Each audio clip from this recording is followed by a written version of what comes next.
Hi, and thanks for joining us once again on another episode of the Gospel Topics Essays. We have the same four hosts as the last episode, and we're excited to have everybody back. We have the host of the Year of Polygamy and my goodness, we'll be here for 20 minutes if we go along and list everything. Lindsay Hansen Park, welcome back to the show. Good morning. Thanks for having me. Very excited to have you here. And the host of Mormon Discussions podcast, Bill Reel. Yeah, this is exciting. I'm glad to be with you three bright minds and to have this conversation. Thanks, Bill. And the host of My Heart, Anthony Miller. How you doing, my man? I'm doing great. Thank you, my friend. Thank you for having me. And your heart is open for you now. Fantastic. Thank you. And I'm the host of just this episode. We'll leave it there. Alan Mound. Thanks again for joining us, everybody. Today, we're going to be talking about the Plural Marriage and Families in Early Utah essay. We'd encourage everybody to follow along with us. Just go to churchofjesuschrist.org and make about 30 clicks and you're there. It's also on your app. If you go into your Gospel Library app, you can follow it there. This is the third of four essays on polygamy that we will be discussing. So if you have not heard the other two, I don't think it's a prerequisite to listen to those first, but we welcome you and invite you to go back and listen to those. Now, before we get into the essay here, just a reminder of our structure. I'm kind of the narrator. I will read and then allow the other three hosts to give their expertise, give their thoughts, their feelings, their innermost secrets. That was a weird thing to add, but if you want to, go for it. But before we do that, I would love to ask Lindsay real quick. When we got to the end of the last episode, the first thing that you said in our little chat that we have going on Facebook was, now we're getting to my favorite part, the Utah period of polygamy. So why is this period the favorite of yours in church history?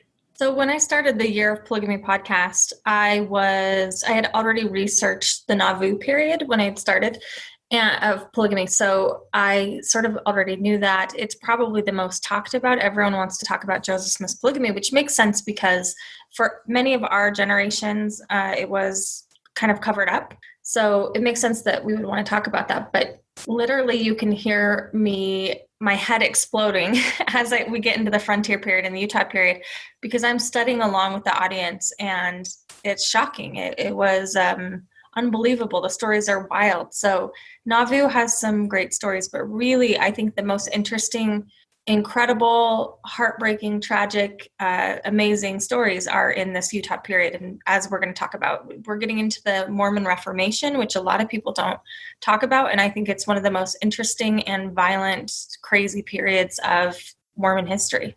Awesome. Yeah, we're really looking forward to this portion. Okay. So I'll start reading, and I'll read the first actually probably the first sentence, and then we'll have to stop. We're going to try not to go 3 hours today. Plural Marriage and Families in Early Utah. The Bible and the Book of Mormon teach that the marriage of one man to one woman is God's standard, except at specific periods when he has declared otherwise. Okay, I'll just make a quick note here if anyone wants to add to this. The Bible's not that clear.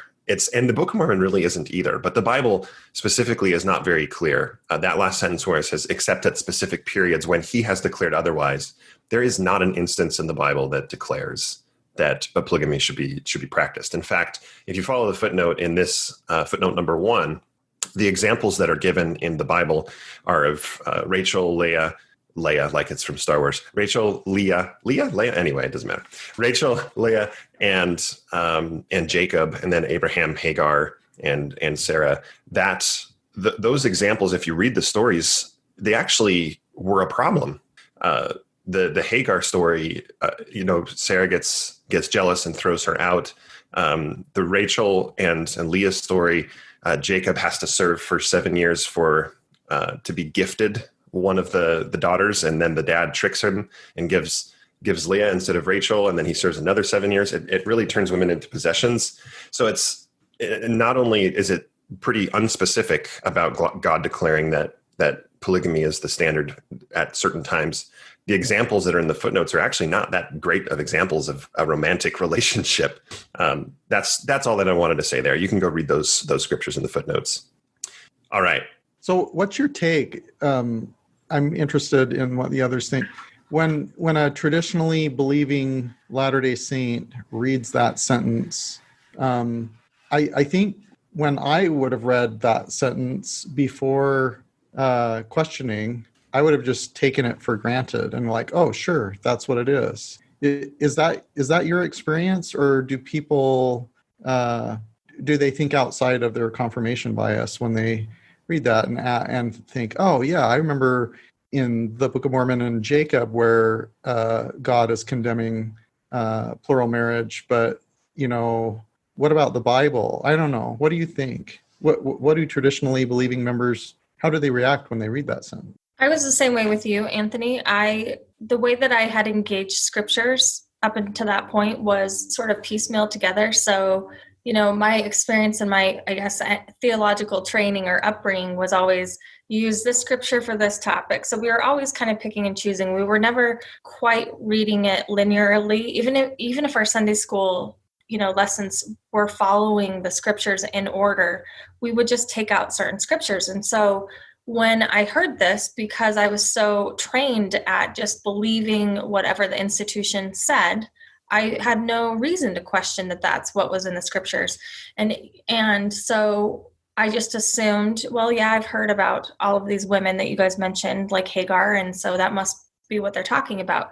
But it's important to note not just about what Alan said, but the 19th century arguments against Mormonism were by and large done by Christians using the Bible to condemn Mormonism for their practice of polygamy.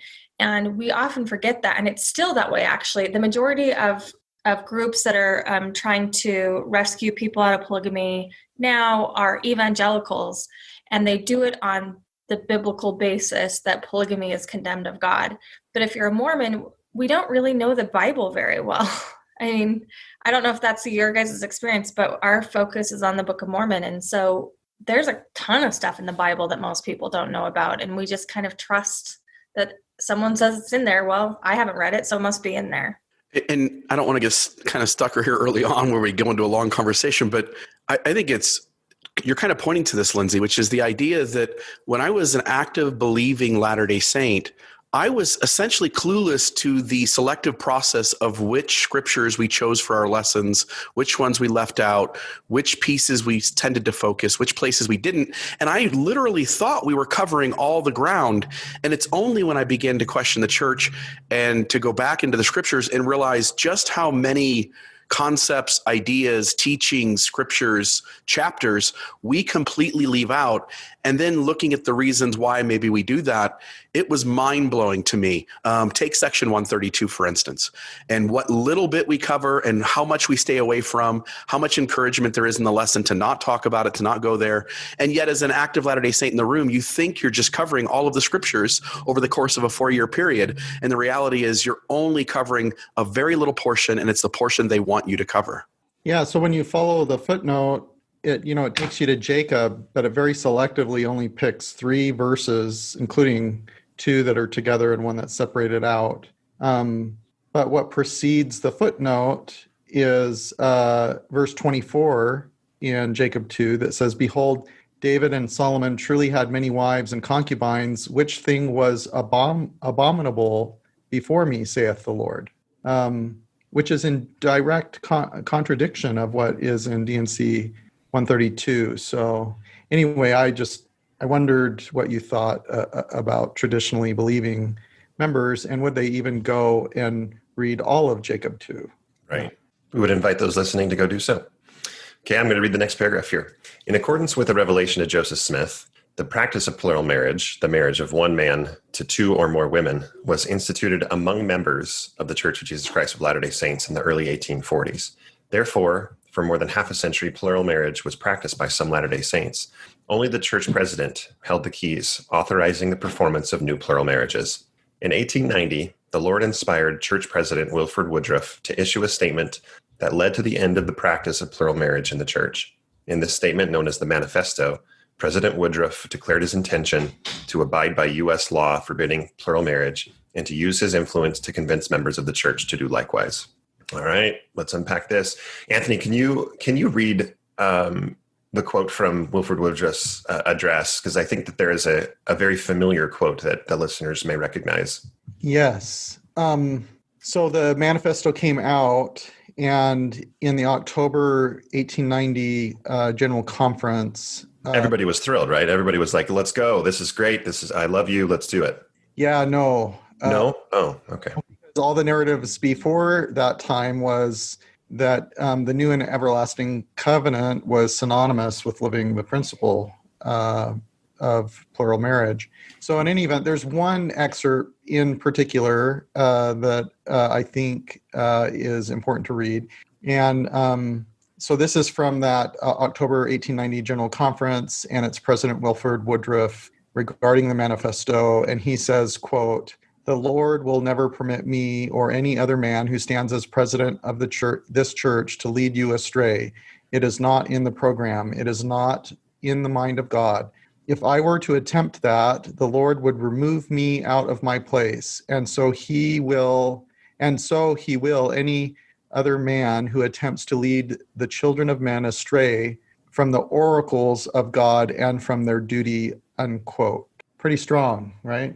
Yeah, it's a sales pitch to the membership of, come on, guys, listen up. Yeah. Do you guys want me to dive into what I feel about this sentence? How are we going to say no to that? Of course. I mean, you're gonna have to rein me in because that.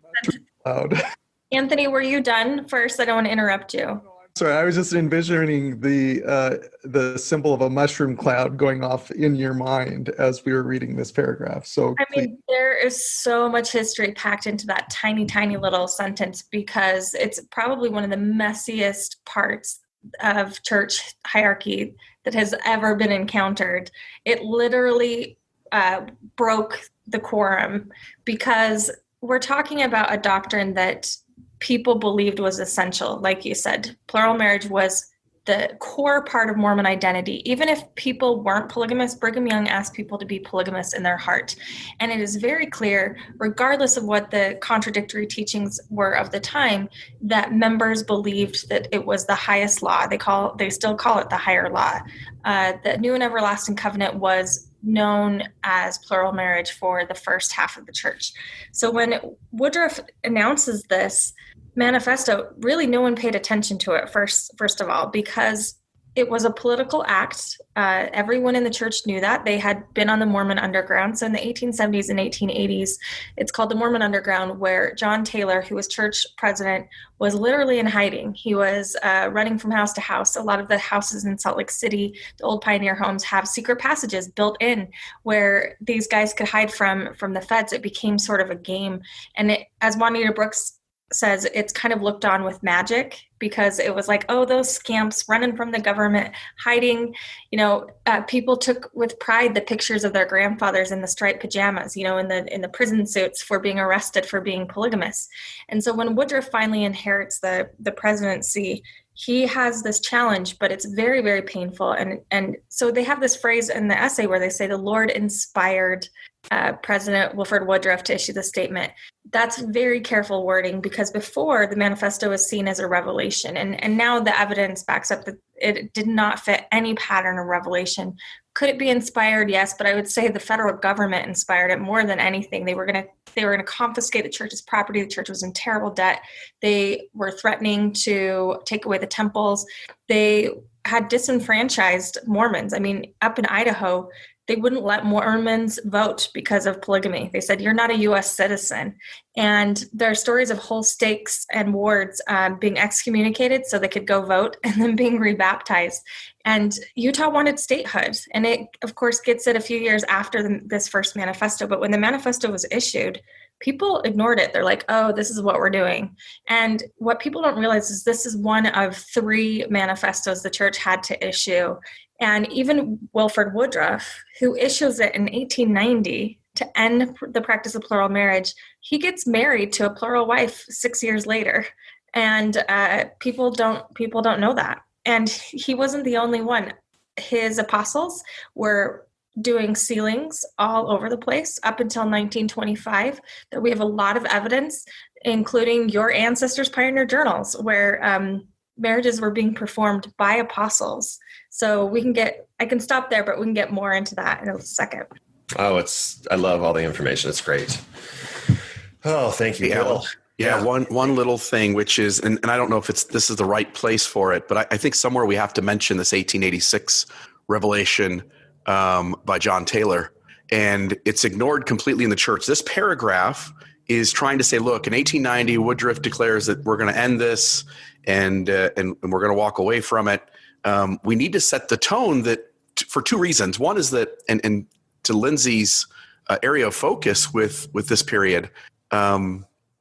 The folks who left Utah and went to other places to help continue polygamy were doing it under the direction of the leadership of the church, so that when the government of the United States softened, that the church could resume practicing polygamy. They sent all these people all over the place with the idea in mind, like, look, let's do it in secret, and at some point we'll pick this back up.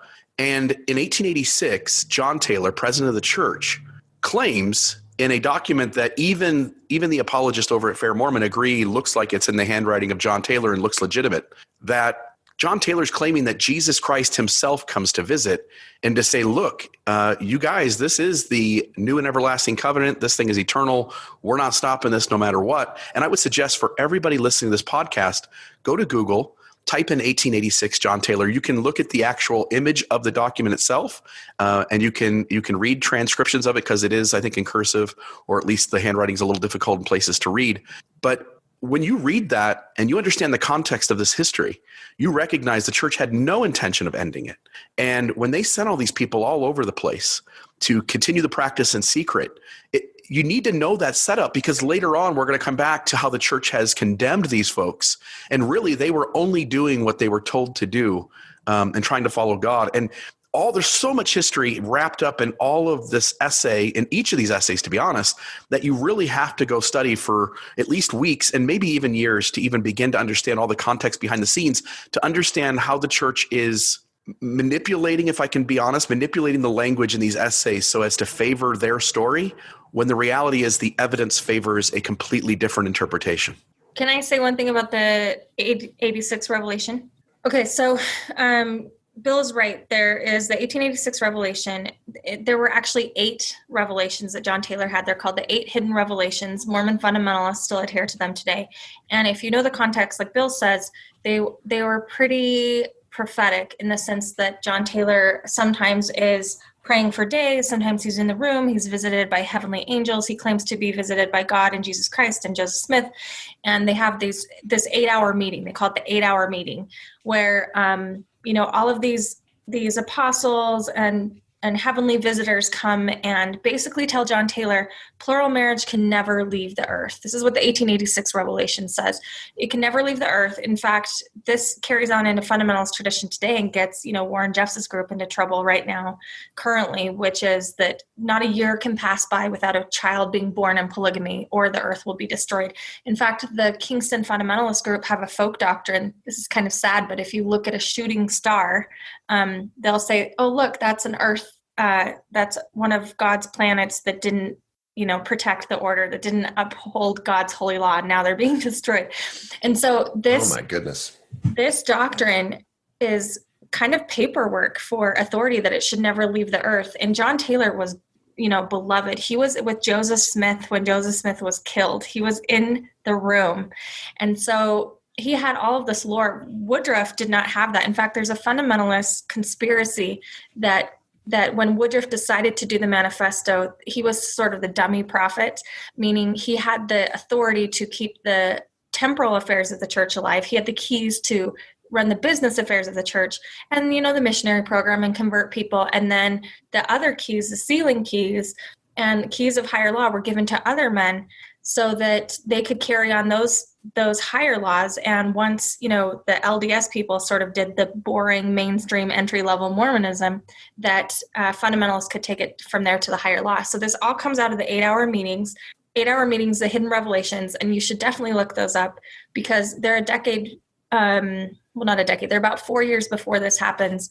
And it's crucial to understanding this. And not only is it in John Taylor's hand, but we have witnesses that claim that they were preached this repeatedly from John Taylor. So it's not it's not just this magical document that the church had hidden, which they did. They didn't recognize it, and they're said to have the copies that they have not released because it doesn't fit the traditional narrative. Right. Lindsay, go ahead, Anthony. So I was going to ask how widely known would have these things from John Taylor been known in 1890, 4 years after?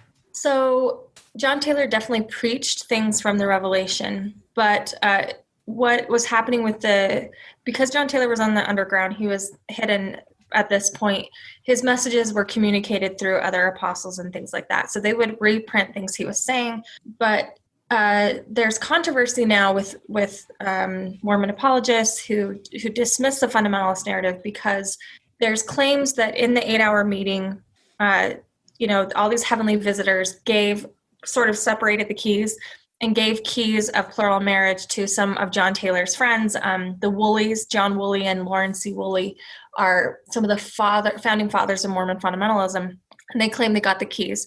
So that revelation or that information didn't come out till 20 years after the fact. So apologists will say, oh, it's just really old.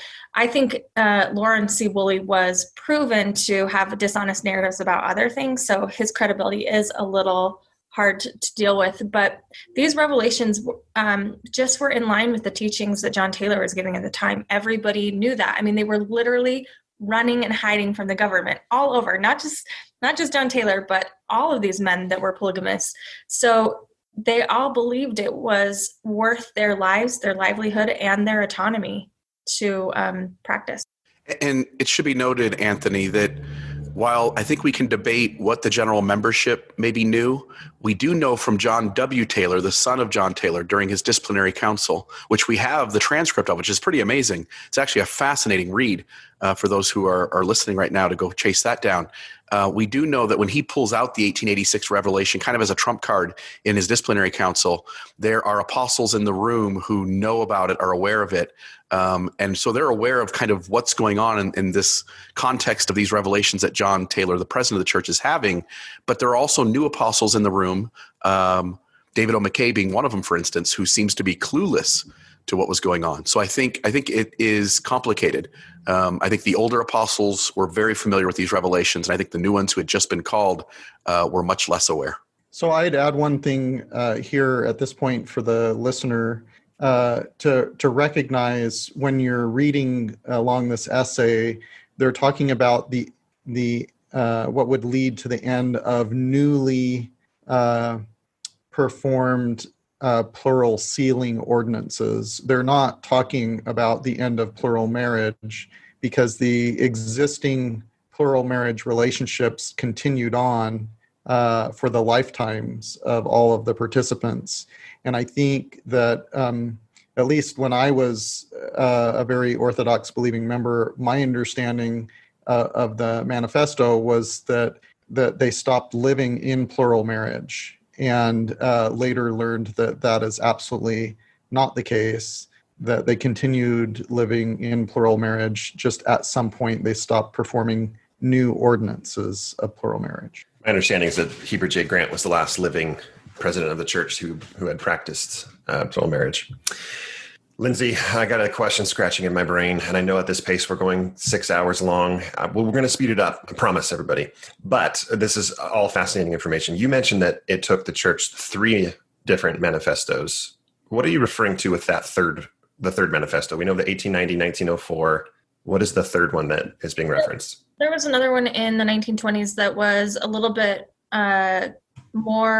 less known, but it was among the quorum because let's talk about the second one first because people don't know that. So we have the first manifesto in 1890 where Woodruff says, hey, we're not going to practice it anymore. They're trying to get statehood.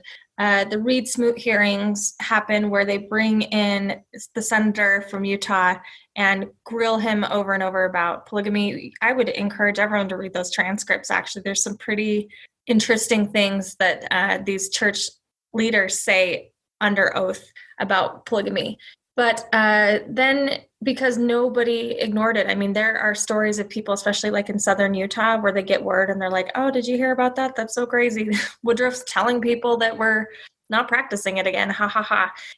So Joseph F. Smith, who had spent the majority of his life defending his cousin, who would go on to be the leader of the RLDS Church, Emma's son, Joseph Smith III.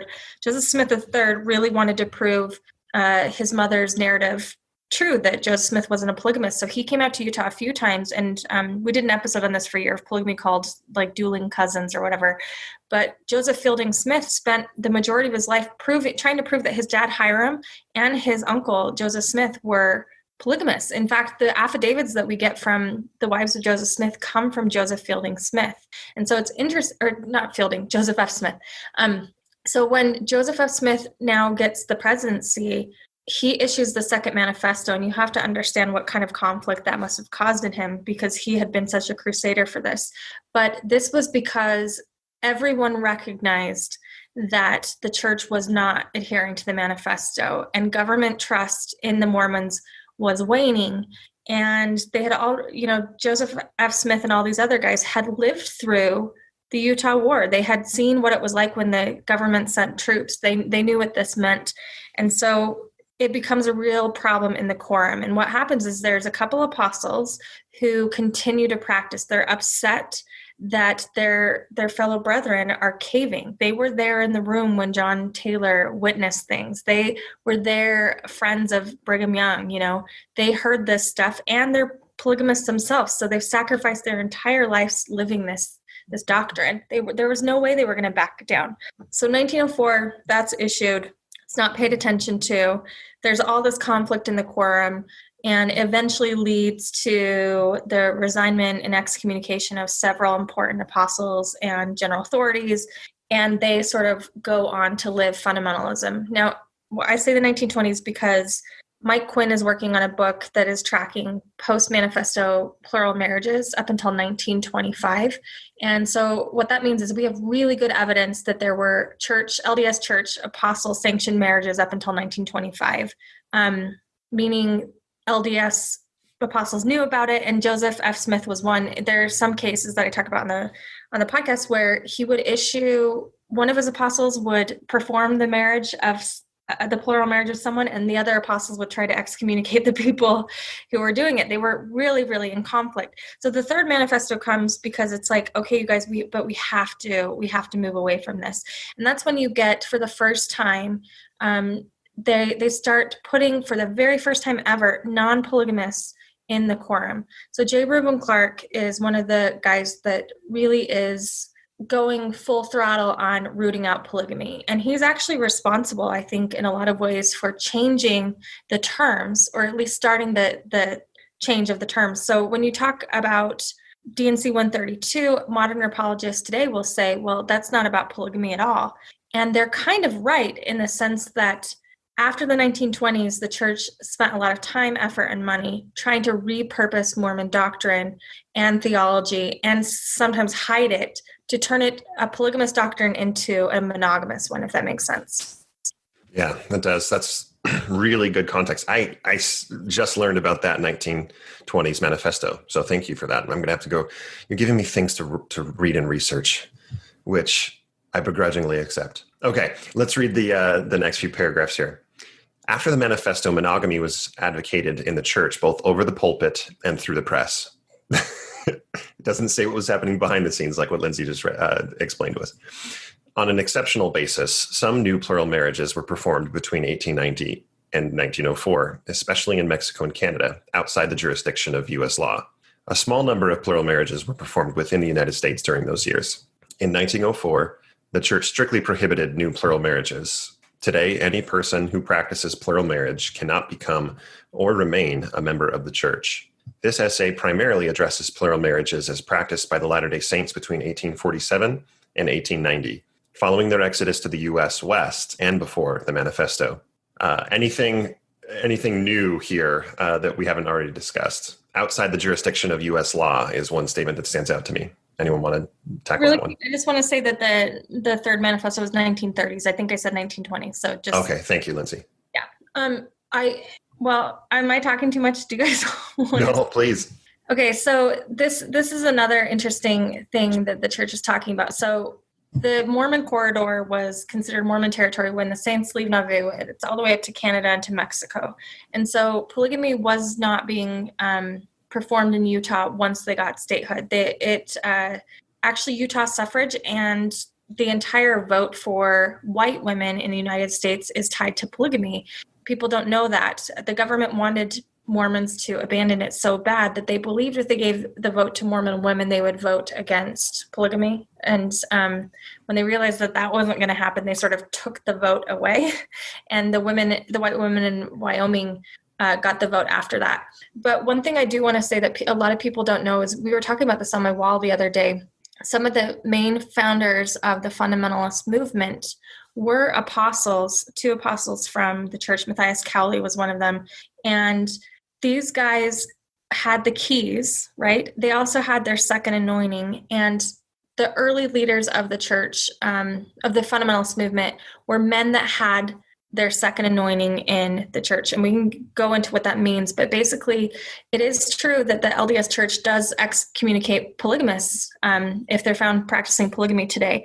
But what they don't tell you is that the early founders that started the Council of Friends, that sort of started the Mormon fundamentalist movement, was largely made up of people that had authority. They actually had legitimate LDS paperwork authority. And if you understand the meaning of the second anointing, that means that your calling and election is made sure. I mean, you could murder someone. Well, I guess there's conflict on if you could murder someone, but short of anything like that, your blessings are sure. So excommunication doesn't mean anything. It doesn't stand. Does that make sense? Yeah, that makes sense.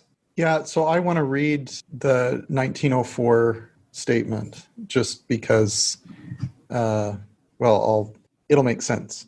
So this is Joseph F. Smith, the 1904 official statement. Quote, "Inasmuch as there are numerous reports in circulation that plural marriages have been entered into contrary to the official declaration of President Woodruff of September 26, 1890, commonly called the Manifesto, which was issued by President Woodruff and adopted by the church at its General Conference, October 6, 1890, which forbade any marriage violative of the law of the land.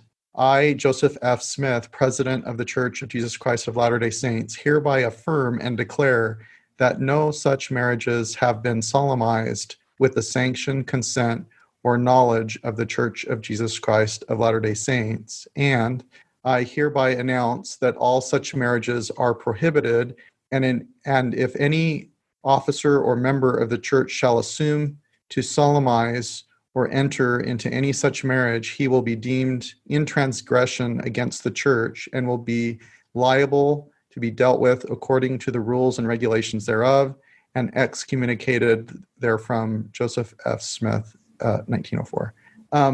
That statement is a lie, right? It's a totally blatant. So Woodruff wasn't the only one that was practicing post-manifesto marriages himself. We have up until the 1940s. So in 1940s, there was a woman, Amy Brown Lyman, who was the General Relief Society president, and her husband was an apostle. He was found in bed by his fellow apostles and the Salt Lake Police Department with a mistress. Except it wasn't a mistress. It was a woman he had lived secretly as a plural wife for 20 years. He claimed that, it was a woman that had come to him that was very vulnerable and she needed a lot of help. And so he performed a sealing basically with him and her. And it was kind of a scandal. And Amy Brown Lyman never said a word about it. This made the news. It was a scandal. Anytime marriages were found out, post-manifesto marriages were found out, the Salt Lake Tribune would jump on it and they would try to report as many as they could. They were trying to take power away from the Mormon majority. And so, we have church apostles in the 1940s who, of course, the argument there is that he was married 20 years earlier, so it's 1920, so it doesn't count. But it does count because it's after the first and second manifestos. And you can't end something like polygamy. You can't just end it. It's a family system. It's people entrenched and enmeshed and all related. And to end the manifesto in 1890 sounds like it's this clean thing, but it wasn't. It was super, super messy. And it continues to be messy because you can't start something like that involves so many people and teach it as ardently as the church did, and then just say, okay, we're not doing it anymore. And I don't think that the church anticipated that or the federal government. Yeah. Okay, here comes the next paragraph. Latter-day Saints do not understand all of God's purposes for instituting, through his prophets, the practice of plural marriage during the 19th century. The Book of Mormon identifies one reason for God to command it: to increase the number of children born in the gospel covenant in order to raise up seed unto the Lord. Jacob 2:30. Plural marriage did result in the birth of large numbers of children within faithful Latter-day Saint homes. It also shaped 19th century Mormon society in other ways. Marriage became available to virtually all who desired it. Per capita inequality of wealth was diminished as economically disadvantaged women married into more financially stable households, and ethnic intermarriages were increased, which helped to unite a diverse immigrant population. Plural marriage also helped create and strengthen a sense of cohesion and group identification among Latter-day Saints. Church members came to see themselves as a peculiar people, covenant-bound to carry out the commands of God, despite outside opposition, willing to endure ostracism for their principles. All right, let's unpack that one. Bill, what jumps out to you here? The very first line in this paragraph, Latter-day Saints do not understand all of God's purposes for instituting, through his prophets, the practice of plural marriage during the 19th century. If you notice in these essays, the church continually imposes the most faithful interpretation of the evidence, and the most faithful interpretation only if we leave out certain context. And it seems strange to want it both ways, to say on one hand, we really don't understand all of God's purposes. We don't really know the motives of people. We don't, the entries in journals have mixed messages. Some people had no problem with polygamy. Some people had very deep spiritual experiences. Other people were in pain. And then on the other hand, to always, at every single turn, impose this faithful interpretation of the data, you really can't have it both ways, I don't think.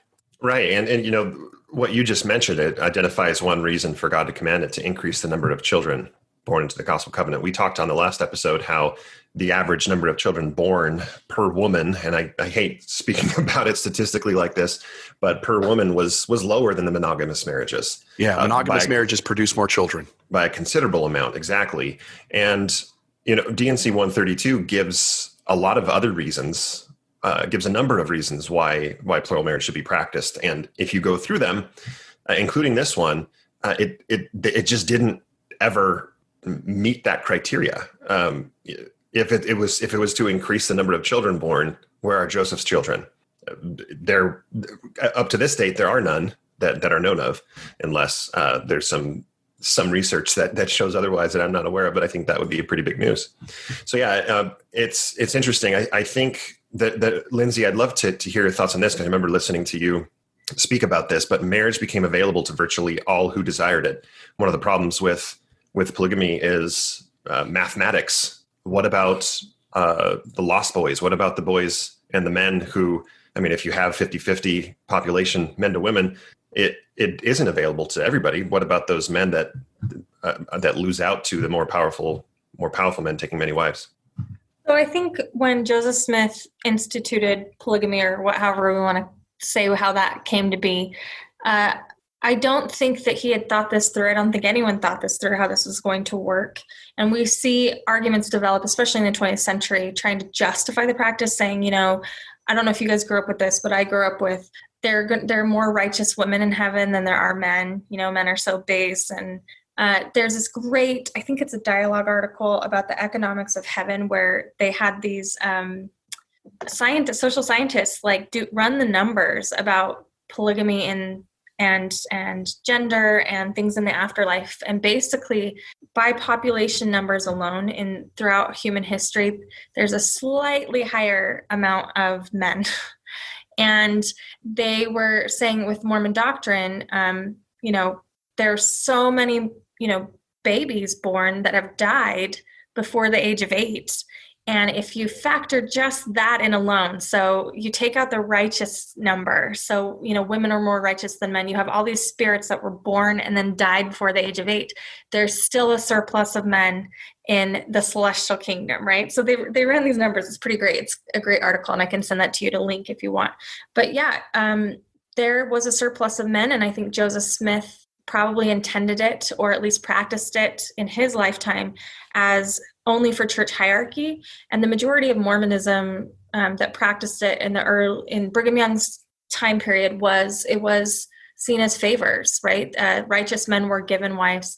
During the Mormon Reformation, Brigham Young experiences a crisis. People are leaving frontier Utah. Moving to Utah in the 1850s was a nightmare. People would leave England. They would leave these green, lush places, the East Coast, to come to Utah for a better life. And they would come, and you'd be living in a dugout in central Utah. It was awful for people. People were starving. They were getting attacked by the indigenous tribes that were here. They were battling poverty and cold and all of these things. And so Brigham Young has to really actually construct a crisis. And I would say most historians agree that it was a constructed crisis, the Mormon Reformation. And so they basically really amp up this apostate rhetoric. These are the people that killed Joseph Smith. They want to come kill us. They want to take this away. And they perform in the late 1850s and early 1860s. The majority of all plural marriages are performed there. And what happens, because Brigham Young's saying, listen, if you guys don't get in line, if you don't get more righteous, then we're going to be destroyed. So they start having all these rebaptisms and all these fiery sermons. They're teaching blood atonement all of a sudden, all of this stuff. And the majority of plural marriages happen because Brigham Young is saying, this is it, get on board or get out. And so what happens is you start marrying all the single women in their 30s that are unmarried to men. You run out of those pretty quick. So you start marrying all the women in their 20s, run out of those pretty quick. And that's when we start to see the marriage age get lower and lower and lower, because there aren't enough women to give men all of these eternal blessings. And I don't want to frame this as like these greedy, lustful men. These guys didn't want to do it. They married for love, a lot of them, and their wives didn't want it. And there's all kinds of stories of men showing up with two young new immigrants who had been orphaned on their journey west, have now been given to some, farmer up in Logan, and he takes the wives home. And his, first wife is like, what the heck? You didn't even tell me. And there are many stories about that. And so these men are suffering for this cause too. And that's what people have to understand, this idea of like, Mormons don't understand all the gospel. They, were able to handle all this persecution. They actually weren't. And I would say largely Mormonism wasn't able to handle being a peculiar people. They abandoned it. And that's why fundamentalists kind of see the LDS as weak sauce, right? Like we say that we're going to do stuff for God, but we won't. Thanks, Lindsay. Anthony, the next part says economically disadvantaged women married into more financial stable households. I'm sure, yes, that did occur, but can you tell the other side of the coin? Yeah, there's several examples. Heber C. Kimball was one. I think there are several examples with Brigham Young as another, where Heber C. Kimball wasn't this rich person like Brigham Young became. He became the equivalent of a multimillionaire kind of thing, but Heber C. Kimball didn't. And so many of his plural wives, like they fought for economic survival because they were largely alienated from affection as well as financially. And Brigham Young, if there was a plural wife that he didn't really like, he would send them kind of away and they would work on stuff and things like that. But they really weren't financially supported the same way as the plural wives that he did like. It makes it sound like from this paragraph that there were these like wealthy men that would take care of people who were disadvantaged. And I'm sure that there are some examples of that, but I think it's probably a false narrative that this was a very common thing, that women would have been better off in plural marriage financially than in a monogamous marriage. Sorry, one more thing about that. So to back up what Anthony is saying, yeah, it's true that some women who were economically disadvantaged now have the care and protection of a husband, right, in the 19th century. And this is a common argument that these women were better off. But if we see this as if we're going to go with that argument that it's better for women, then we have to look at the whole context. And what this means is we're just reifying and upholding a system that said, yeah, women are property. we're going to take you under our care. Was it really the best way to take care? Is this the best thing that God could come up with for a 14-year-old orphaned on the trail to become a plural wife to someone? Was that the best way to care for an economically disadvantaged woman? That was God's best solution, just marry some, 48-year-old dude. I would argue that it wasn't. I would argue that we can see the evidence of that, especially, retention of these wives in these marriages wasn't so great. But also, like you said, Brigham Young picked favorites. He had many, many wives. He bragged about it all the time, but the wives that he didn't like were not taken care of. They were sent to Brigham Young's farm, his dairy farm, where they would work and produce the dairy and the cheese and the labor for the wives he did like at the Lion House. And if you were married to Heber Kimball, man, that was a rough life. He had 34 wives that he abandoned. He taught a doctrine that you should only have sex for children. And when he actually did see some of his wives, which was years in between, you have to see these women were economically disadvantaged because they were polygamists. They had opportunities to marry single men. There are several cases in Heber Kimball's wives' instances where they had opportunities to marry. Soldiers came through Utah and loved all these lonely women out in the prairies, on the plains, and one of Heber Kimball's wives runs away with the soldiers because that was a better shot for her than Heber Kimball, because he would ignore you, you would live in poverty, your husband would be gone for years, and you were really eking out a living with you and your children on this hard scrabble frontier. And I just don't think that that's a very good reason, or I don't think it's a very accurate reason to say that women married into economic stable homes. It's just not true.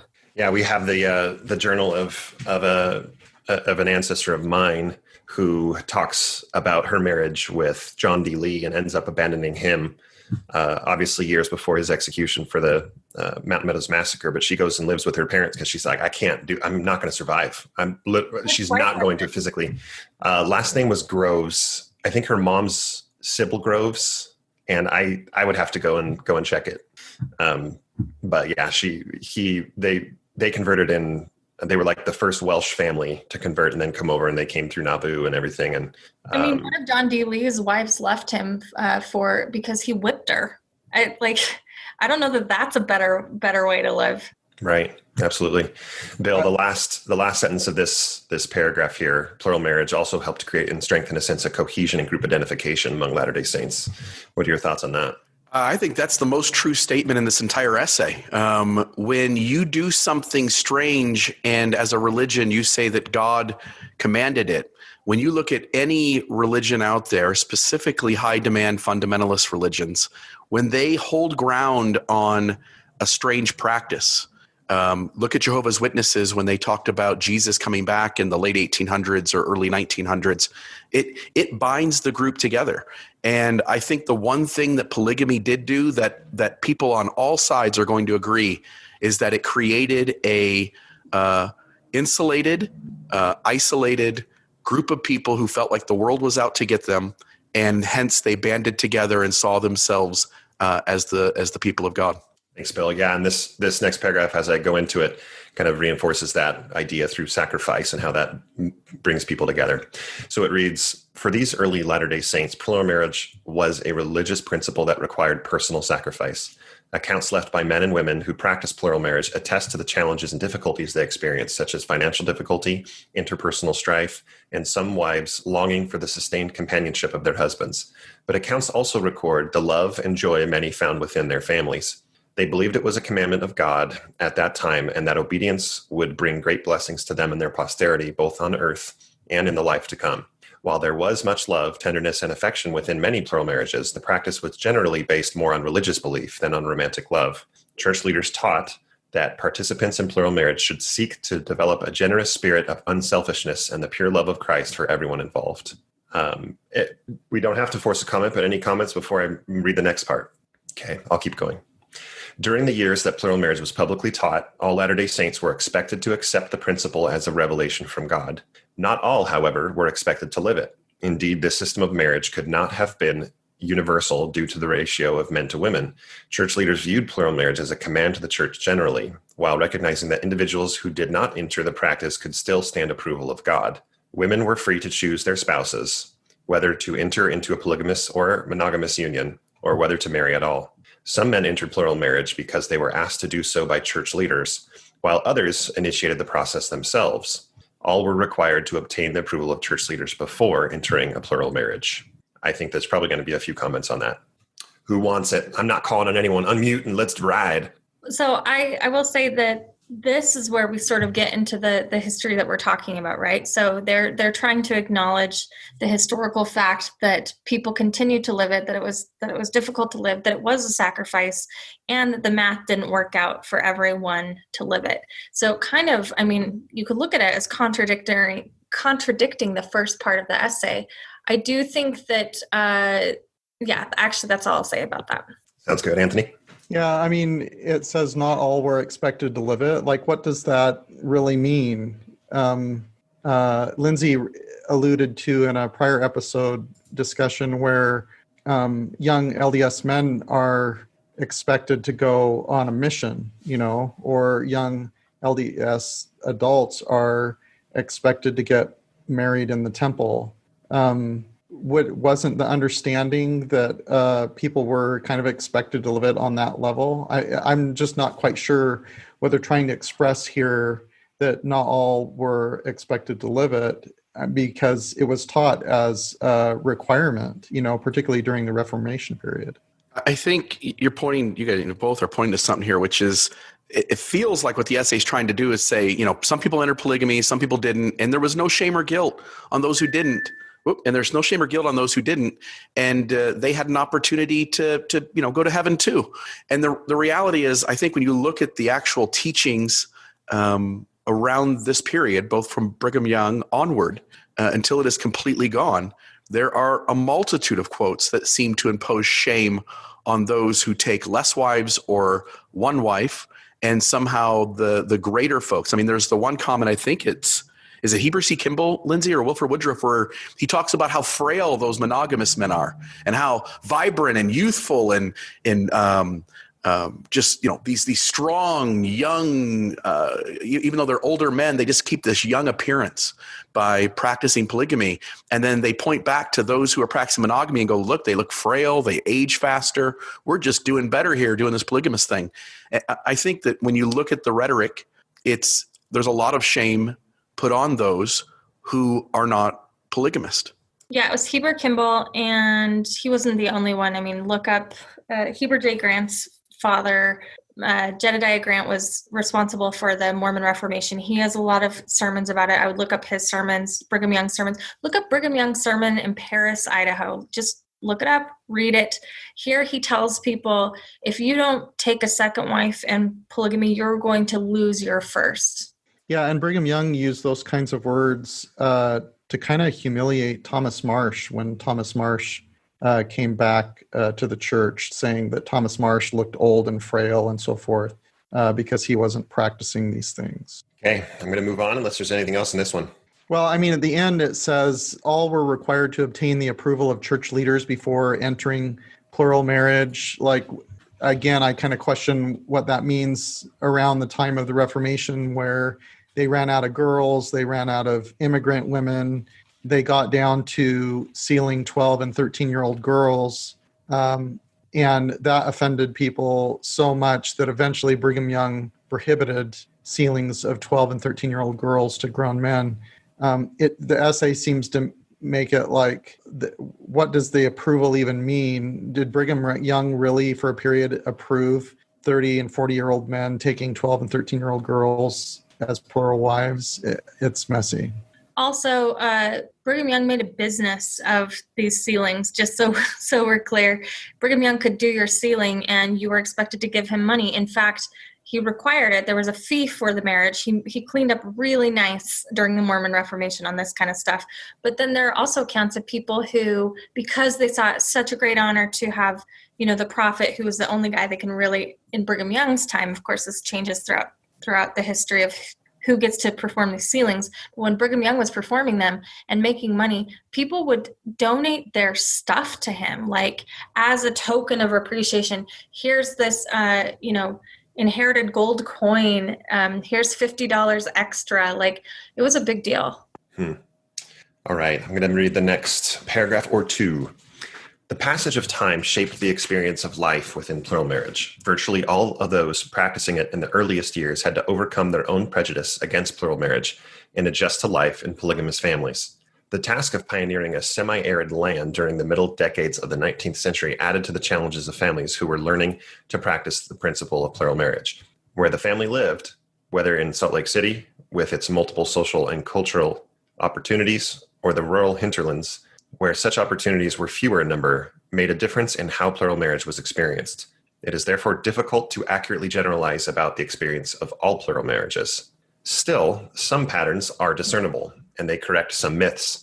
Although some leaders had large polygamous families, 2/3 of polygamous men had only 2 wives at a time. Church leaders recognized that plural marriage could be difficult, particularly difficult for women. Divorce was therefore available to women who were unhappy in their marriages. Remarriage was also readily available. Women did marry at fairly young ages in the first decade of Utah settlement, age 16 or 17, or infrequently younger, which was typical of women living in frontier areas at the time. As in other places, women married at older ages as the society matured. Almost all women married, and so did a large percentage of men. In fact, it appears that a larger percentage of men in Utah married than elsewhere in the United States at the time. Probably half of those living in Utah Territory in 1857 experienced life in a polygamous family, as a husband, wife, or child at some time during their lives. By 1870, 25 to 30% of the population lived in polygamous households, and it appears that the percentage continued to decrease over the next 20 years. Open the floodgates. I just one more time to say that very first, or I should say, like, it was kind of like in the middle there. It said, it is therefore difficult to accurately generalize about the experience of all plural marriages.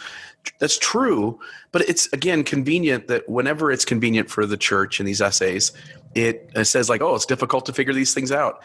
And then whenever they need to, the evidence is pushed in a certain direction. I just am always bewildered, as we've talked about through all these conversations, the way in which these essays are crafted in the language that's used. And I just want to back that up. I mean, we've already covered the flaws in these arguments on the other essays, but I would ask Mormons today, LDS Mormons, does that apply today to Mormon fundamentalists who are living polygamy? Do those arguments apply today? Could you say that fundamentalists who are marrying 14-year-old girls, is that typical? And they would say, no, because in the frontier, women were getting married at 14, but they're not today. Actually, no, we see that we've already talked about this, but the marriage age numbers are not that different. And the reasoning that most fundamentalists use today for marrying women under 18 is they will follow, like the Kingston group, for example.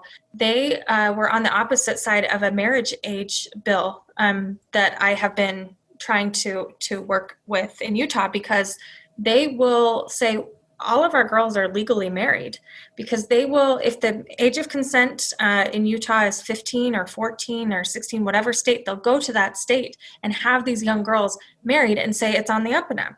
And this happens all the time in Mormon fundamentalists. And it's not that different from what the reasoning of Frontier Utah was. Well, because it's legal or not illegal, then what's so wrong about it? And I would always say, whatever arguments you're making about polygamy then, do they apply now to current polygamists? Thank you. Okay, reading on. The experience of plural marriage toward the end of the 19th century was substantially different from that of earlier decades. Beginning in 1862, the U.S. government passed laws against the practice of plural marriage. Outside opponents mounted a campaign against the practice, stating that they hoped to protect Mormon women in American civilization. For their part, many Latter-day Saint women publicly defended the practice of plural marriage, arguing in statements that they were willing participants. Anthony, what do you think about that last part, arguing in statements that they were willing participants? I mean, practically, what other options did they have? Like Lindsay's alluding to, if you're suggesting that women could just simply divorce, that they were willing participants and so forth, then why do we have charitable nonprofits to try to help women who want to leave fundamentalist groups today? You know, even today, when there's laws and there's Medicaid and there's food stamps and SNAP and things like that, like back then they didn't have that kind of stuff. So really, what other options would a 17-year-old with 3 kids from a 40-year-old man have to say that they wanted a divorce or they weren't going to be a willing participant? Also, I want to say something about women saying publicly that they defended it. That's absolutely true. And what I like about that statement, it's lost today, but LDS women were activists back in the day. Like, these women helped the suffrage movement. Mormon polygamous women helped get the right to vote for white women. That's important to remember. They were advocating. They were working with Alice Paul and all of these early suffragists who were pushing the vote. And so they were active, they were writing politically about it. And then when, the polygamy issue came up, it was really embarrassing to women's rights activists who were like, oh, we don't want to be associated with polygamy. So you have these powerful women like Emmeline Wells, Martha Hughes Cannon, who she beats out her own husband in a campaign to become like the first female senator, right? It's a big deal. So when I first encountered this, I was like, well, as a feminist myself, I have to respect what women are saying. And these women are saying that they loved it and appreciated it. But this is where you really see my head explode in the podcast, because, I initially was preparing some episodes to say, okay, you might not like polygamy, but let's see what the women actually had to say about it. And I, of course, start with these things that they're writing the Women's Exponent, saying how great it is, what a blessing it is. But then I read their diaries, where they could be more honest and they could talk about their things. And you have Martha Hughes Cannon, broke my heart, honestly, to read about. She's publicly advocating for this, and privately, she is in so much torment and pain, writing her husband saying, how do you think I feel when I see you out in the carriage with this other wife? Like, this is degrading to me and to my heart. And I think it's been a while since I've studied this, so I sometimes mess up the quotes and names, but I think it was Emmeline Wells who said, listen, the best way to live polygamy is you can't love your husband. If you don't love your husband romantically, you're going to be just fine. But the women who did love their husbands or who did need romantic attention, they really, really suffered under this. And I would say that's pretty common even today. Like, you will talk to fundamentalist women who they live the principle. The sacrifice is the point. The pain is the point. That's the refiner's fire. And it's the terrible torment that they believe helps edify them. Thanks for saying that, because it's so, we're so many decades removed from this, and 100 years ago, even sitting here in 2020, that it's very easy to forget the very real people that lived through this. So remembering that, of how would we feel in these same situations, it's really important to do that. Okay, I'm going to move on to this next part here. Let's see, where am I? The experience of plural marriage. Did I already read this? Yes, I did. Okay. After the U.S. Supreme Court found the anti-polygamy laws to be constitutional in 1879, federal officials began prosecuting polygamous husbands and wives during the 1880s. Believing these laws to be unjust, Latter-day Saints engaged in civil disobedience by continuing to practice plural marriage and by attempting to avoid arrest. When convicted, they paid fines and submitted to jail time. To help their husbands avoid prosecution, plural wives often separated into different households or went into hiding under assumed names, particularly when pregnant or after giving birth. So they engaged in civil disobedience. Anthony, what do you think? I think we talk about presentism, referring to what they were doing and what they were saying as civil disobedience. Seems like quite a stretch to me.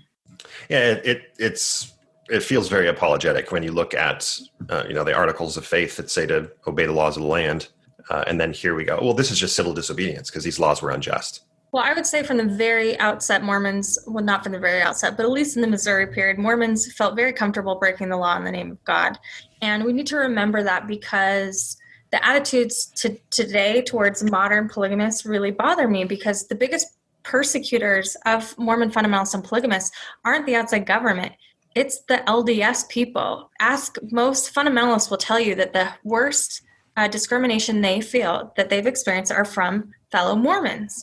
And that's because this idea of to couch it as civil disobedience, that is what they saw it as. They were following their laws over God's laws. But the problem with that thinking, and there's some data to back this up, I would even say in the frontier period, once you tell people that some laws are just and some laws aren't, that opens up a really messy floodgate. And I've seen, Warren Jeffs is, of course, one of the worst case scenarios, but because polygamy was illegal, and because it is, frowned upon, people find they have something to push against. It gives them an identity. It gives them something, just a hard surface to strike against, to say that they're persecuted. And Mormons took this and ran with it completely. And so this idea of we're doing God's higher law gets really messy, because what else has God asked? Can you sacrifice your child? Abraham and Isaac, is that okay? Like, murder's bad, but Nephi had to kill, Laban for the greater good. That doctrine alone causes Mormonism so much heartache. I would say it's one of the most dangerous ideas that Mormonism perpetuates today, that some things you can do violent, hard, awful things for the greater good. So to use and perpetuate that doctrine, I think, is actually really, really harmful today, because I can tell you some really horrifying, like truly some of the darkest things I've ever learned. Warren Jeffs used the same reasoning, that our laws are higher than the laws of the land. And it should be noted, right? Article of Faith number 12. We believe in being subject to kings, presidents, rulers, magistrates, in obeying, honoring, and sustaining the law. The reality is that we can't just pick and choose. Either we keep the rules or we don't. And often in Mormonism, we figure out ways to justify the times we break the rules, and we come up with some rhetoric like civil disobedience. And then other times we say, like, hey, Article of Faith number 12 imposes that regardless whether it's comfortable or not, we keep the rules of the land, we keep the laws of land. And in Mormonism, sometimes you're trying to essentially, again, have it both ways. Okay, the next section reads, by 1890, when President Woodruff's manifesto lifted the command to practice plural marriage, side note, very interesting way of saying that, lifted the command, rather than banning it, lifting the command to practice it. Mormon society had developed a strong, loyal core of members, mostly made up of immigrants from Europe and the Eastern United States. But the demographic makeup of the worldwide church membership had begun to change. Beginning in the 1890s, converts outside the United States were asked to build up the church in their homelands rather than move to Utah. In subsequent decades, Latter-day Saints migrated away from the Great Basin to pursue new opportunities. Plural marriage had never been encouraged outside of concentrated populations of Latter-day Saints, especially in these newly formed congregations outside of Utah. Monogamous families became central to religious worship and learning. As the church grew and spread beyond the American West, the monogamous nuclear family was well suited to an increasingly mobile and dispersed membership. Any thoughts on that? It feels very apologetic. When it talks about these newly formed congregations outside of Utah, they settled the Bighorn Basin here in northern Wyoming, near Lovell and Cowley. You would recognize the name. That's the name of a city here. Cody Brown from Sister Wives is part of a polygamous group that descends from the polygamous groups that settled here south of me, about an hour and a half in northern Wyoming. They in Arizona and Idaho and so forth. It just seems like this is a pretty apologetic paragraph that seems to brush over what was really going on. Bill, anything to add here? Just to go back to something I said earlier, when I was an active believing Latter-day Saint, I was clueless to why there were Mormon fundamentalists and the history and context of why they believed what they did and why they were running up in opposition of the LDS Church and it having ceased the practice. And it was only once I moved here to southern Utah, really just 5 or 6 years ago, where I began to understand a much more balanced context of what happened. The LDS Church in the late 1800s, it wanted to give the government the perception that it was ending the practice. In reality, behind the scenes, the evidence is overwhelming that these leaders, Wilford Woodruff and those after him, wanted the practice to continue and were adamant that it would. And they took a select group of Latter-day Saints, Mormons, us, from our group, and said, we want you to continue doing this in secret. We're going to send you to these various places. Keep practicing it. No matter what happens, keep doing this thing. And we promise you at some point, we'll bring you back in. You're going to keep the practice going while the church generally ceases it. So the government gets off our backs. And when the government relaxes or when the rules change, we're going to begin to essentially practice this again. And we'll welcome you back in with open arms. Then decades later, the church changes its mind completely and now wants to, with hindsight, rewrite the history and paint these people as the bad guys. And as Lindsay points out, it's the Mormons, it's us LDS Mormons who are giving the fundamentalists so much of a struggle. And the reality is they're just doing what we told them to do in the first place. And when you understand the context of that, it imposes that you have a lot more compassion and you put your foot down and stop some of this negative rhetoric about these guys having lost their testimonies and fallen away from the church and not willing to follow the prophet. The absolute opposite is true. They are willing to follow the prophet, the one that told them to do this, at the expense of great turmoil to them. And again, when you get the context of this, you realize like, oh, the story isn't the way I thought it was, and my church doesn't really want me to know the story as it is. And once I do know it, these guys are just doing what we asked them to do. Well put. Very well put. We are to the last paragraph, everybody. What is going on? It hasn't even been 2 hours. This is incredible. It's only barely an hour and a half. We're losing our edge. I don't think this one's as long as the previous ones. All right, I'll read this last paragraph, then we'll discuss. For many who practiced it, plural marriage was a significant sacrifice. Despite the hardships some experienced, the faithfulness of those who practice plural marriage continues to benefit the church in innumerable ways. Through the lineage of these 19th century saints have come many Latter-day Saints who have been faithful to their gospel covenants as righteous mothers and fathers, loyal disciples of Jesus Christ, and devoted church members, leaders, and missionaries. Although members of the contemporary church are forbidden to practice plural marriage, modern Latter-day Saints honor and respect these pioneers who gave so much for their faith, families, and communities. The church acknowledges the contribution of scholars to the historical content presented in this article. Their work is used with permission, although they remain unnamed. Lindsay, you lurched forward. Not a very elegant descriptor word, but you lurched forward. What do you think of this last paragraph? So I'm currently writing a biography of Juanita Brooks for Signature Books. And Juanita Brooks was a 20th century historian who wrote about Mountain Meadows Massacre. She was a descendant of Dudley Leavitt, who was a Mormon polygamist who lived in southern Utah, who I also descend from, which is kind of cool. But in 1953, there was something that happened to the fundamentalist community. They were raided. It's called the Short Creek Raid. 1953, the Arizona government comes in with the assistance of the LDS Church to stamp out these evil polygamists living in Short Creek. And Juanita Brooks was involved with that. She wrote several editorials that I think are really relevant to what we're talking about, because she talks about how her grandpa, Dudley Leavitt, when he was living plural marriage and fighting against the government, and the government would come in to rescue these poor women from these polygamists, that their stories, I think she says, are told with like a sprinkle of color or magic about them. Like, yeah, Grandpa Dudley got away from those crazy federales.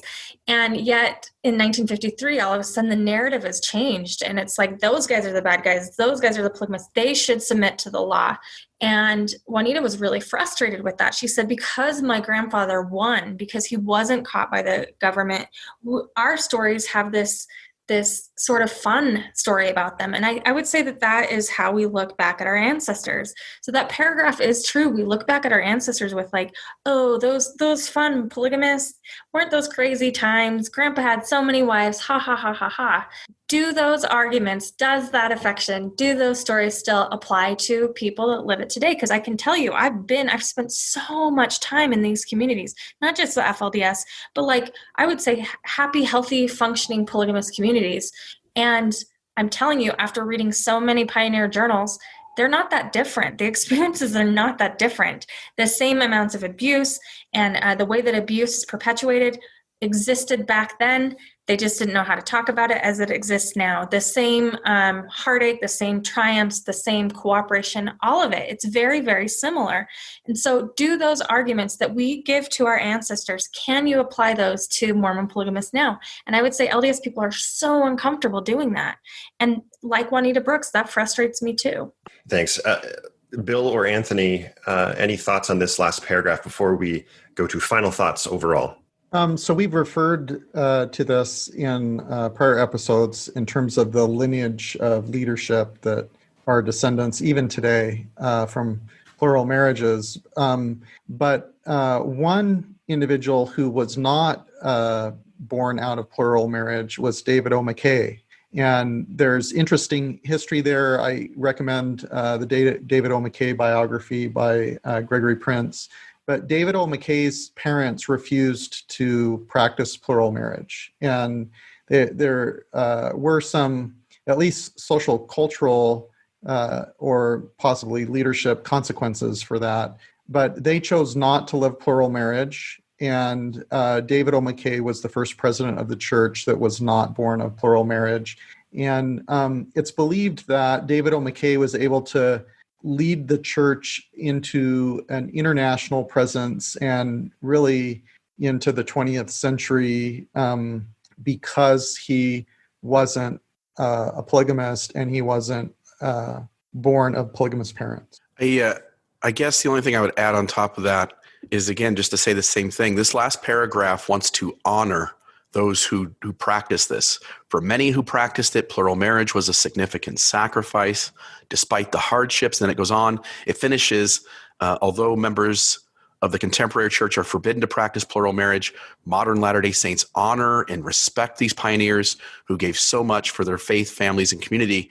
And then to essentially treat those who they sent off to do it, who today are practicing it with words and rhetoric of shame, seems to be a double message as well. Why not honor those to some degree who are doing it because we, this church, asked them to? I would ask people just to really begin, if they understand the context, to think about the place that these modern fundamentalists were placed in and how deeply they believe in the mission of their theology as well. Thank you. Okay, we have just concluded this essay on plural marriage and families in early Utah. We have one more, as we've said. We have one more essay on polygamy to wrap up this short series of 4 polygamist essays. The Manifesto and the End of Plural Marriage is the last one. So we'll get into more detail, even though we have gotten into much of it here. We'll see what the church has to say about the Manifesto and the End of Plural Marriage in the next episode. Lindsay, Bill, Anthony, thank you very much for joining us. And all you listeners as well, thank you for joining us on another episode of the Gospel Topics Essays. Share these with everybody. I think these essays are very important, and it's important to understand the context behind them and the context of what is not being said as well. Any parting thoughts or goodbyes from our friends here? Wonderful. Lindsay? A lot of fun. Oh, I was just going to say, if I got any of my dates and facts wrong, just go to Year of Polygamy. It's been like 4 years since I've covered all of this, but I'm sorry. We're going to judge you. You'll be harshly criticized and lambasted online for every mistake that you've made. Well, I'm sure that I will. I'm sure that's true. Yeah, I say that in jest, but sadly it happens. No, thank you. We are going off of a lot of memory here. So thanks, Lindsay. Absolutely recommend everybody goes into more detail. A full series of podcasts on Year of Polygamy certainly helps with a lot of this information. And that's how I was introduced to much of it. So on behalf of everybody, thank you again, Lindsay, Bill, and Anthony. Thank you so much for your voices today. And we'll see everybody on the next episode.